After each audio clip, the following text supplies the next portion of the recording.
આટલા બધા દારૂના બુટલેગરોને તમે પરમિશન આપ્યા છે, કેમ અટકાવતા નથી? નામો આપું? ગાડીઓ, ભૂરીઓ, લાલીઓ, ભોલીઓ આપું કે નામો?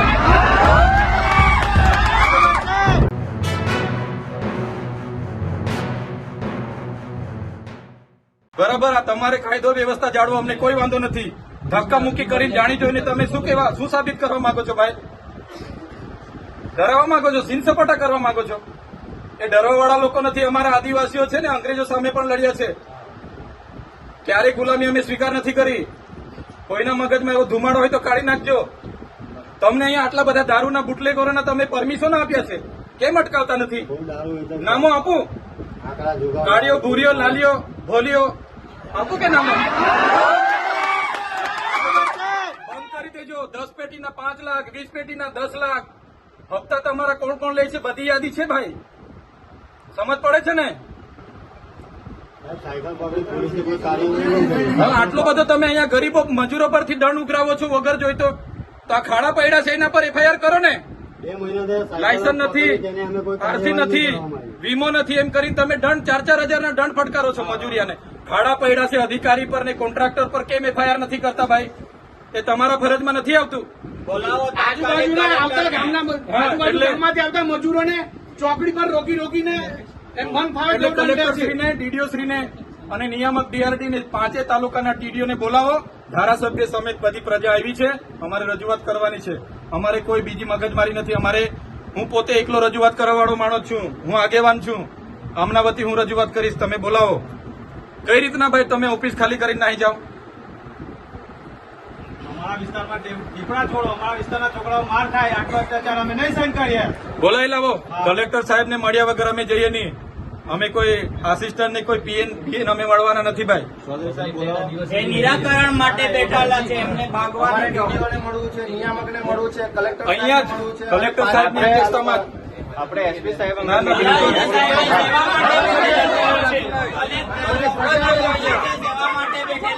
આખા જિલ્લાની પ્રજા આવેલી છે. તમે જવાબ કલેક્ટર શ્રીનું હેડક્વાર્ટર નર્મદા છે, રાજપીપળા. એમણે આ રાજપીપળા છોડાય નહીં. હમણાં ડિઝાસ્ટર મેનેજમેન્ટની આટલી બધી આપત્તિ ચાલે છે. કોન્ફરન્સ હોલમાં બેઠા છે, અહીંથી હમણાં નીકળીને ગયા. બોલાવી લાવો કોન્ફરન્સ હોલમાં. મને કીધું, એમના કર્મચારીએ કીધું હમણાં જ નીકળીને કોન્ફરન્સ હોલમાં બેઠા છે. બોલાવી લાવો. ના, અહીંયા અમારી બૂમ બરોડા થયા એટલે કલેક્ટર સાહેબ અહીંથી નીકળીને ક્યાં બેઠા છે? બોલાવી લાવો પેલી ચેમ્બરમાં. હા, તમે એવું કેમ કહો છો નથી એમ? તમે કેમ કહો છો કલેક્ટર સાહેબ નથી? ચેમ્બરમાં નથી, હમણાં નીકળીને પેલી ચેમ્બરમાં બેઠા છે, કોન્ફરન્સ હોલમાં બેઠા છે. બોલાવી લાવો. ચાલો, મોડું થશે, પબ્લિક ભેગી થશે ભાઈ. હોતી લાવે. ચલો,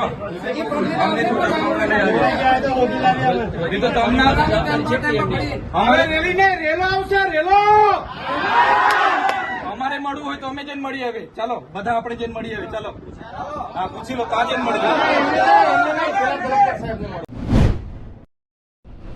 મળી રજૂઆતો હતી કે નર્મદા જિલ્લાના તમામ તાલુકાઓમાં ટીડીઓની સૂચનાથી જે કર્મચારીઓ બીજેપી સભ્ય ઝુંબેશ જે ચલાવી રહ્યા છે એને અટકાવો.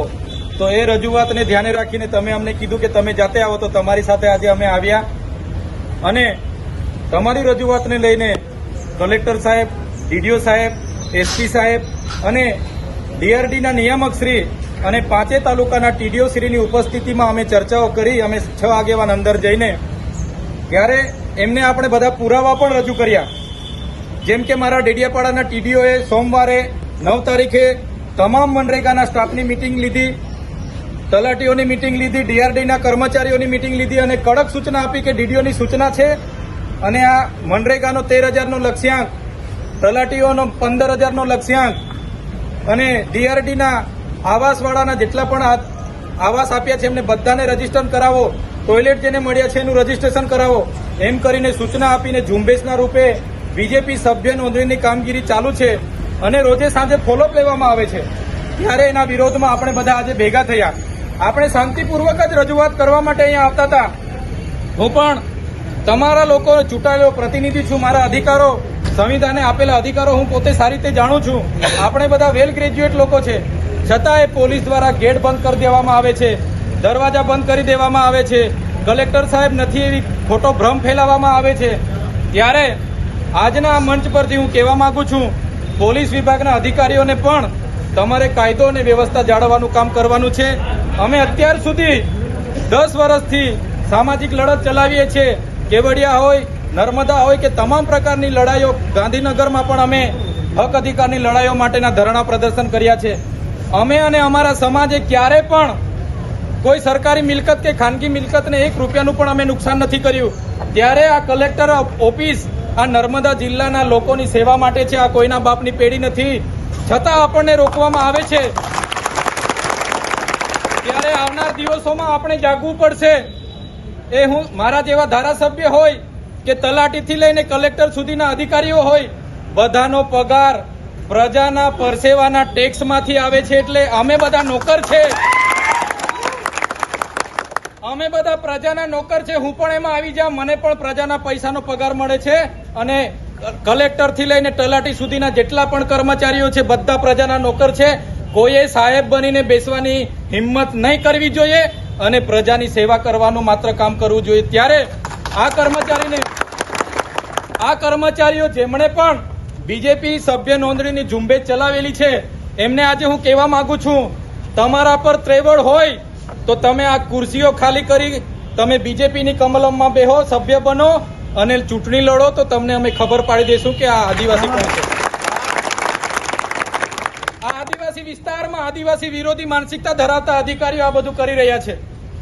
જો 5 દિવસની અંદર આ લોકો પર જો કાયદેસરની કાર્યવાહી નહીં થશે તો દિન 5 પછી આ કલેક્ટર કચેરી હોય, એસપી કચેરી હોય કે જિલ્લા પંચાયત હોય, બધાનો ઘેરાવો આદિવાસી સમાજ અહીંયા આવીને કરશે.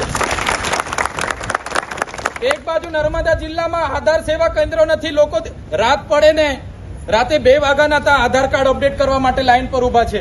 કેવાયસી માટે બાળકોને લઈને લાઈન પર ઉભા છે. રેશન કાર્ડનું સર્વર નથી ચાલતું, આયુષ્માન કાર્ડના સર્વર નથી ચાલતા.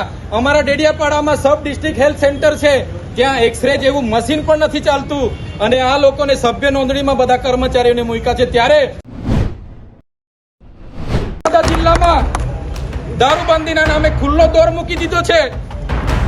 કાલિયો, ભૂરિયો, લાલિયો, ભોલિયો બધા કોણ છે ભાઈ? બંધ કરો એ બુટલેગરોને. 10 પેટીનું પરમિશન 5 લાખ રૂપિયા આપી દો, 20 પેટીનું પરમિશન મહિનાના 10 લાખ રૂપિયા ભરણ આપો. શું ચાલે છે? આ બધું બંધ કરી દેજો, નકલી દારૂ વાળો. અને એક દિવસે યાદ રાખજો, બંધ નહીં કરશો જનતા રેડ થશે અને તે દિવસે અમે કોઈ કાયદો વ્યવસ્થા જાળવવા ઉભા નહીં રહીશું. તૈયાર છો ને બધા? અહીંયા આંકડા જુગાર, અમે અહીંયા સાયકલો પકડી, અહીંના પીઆઈ આવ્યા, એમને કીધું આ સાયકલો બાળકીઓની છે, સરસ્વતી સાધના યોજનાની, બધી વેચી મારી. નિહાળવાળાએ શું કાર્યવાહી કરી? કઈ નહીં. અહીંયા કેવડિયામાં પેલા યુવાનો માટે આપણે પરમિશન માંગ્યું તો પરમિશન નહીં આપ્યું. શું ભાઈ આદિવાસીઓ નક્સલી છે? આપણે નક્સલી છે ભાઈ? સંવિધાનમાં અમારા અધિકારો છે. અમારી રજૂઆત જિલ્લા વડાને કરવા માટે અમે આવ્યા છે. અમે કોઈનું ખોટું નથી કર્યું, એટલે આવી રીતના બીજી વાર અમારી સાથે હેરાનગતિ નહીં થવી જોઈએ. અમે બધાને સહકાર આપવા તૈયાર છે, પણ જ્યારે અમારી સાથે આવી રીતના ઘર્ષણ થશે તો અમારા પૂર્વજો પણ નથી ઝૂક્યા અને અમે બી તમારા સીન સપાટા લાઠીચાર્જથી ડરવાના નથી. અમે બી લડી લેવાના મૂડમાં છે. તૈયાર છો ને બધા?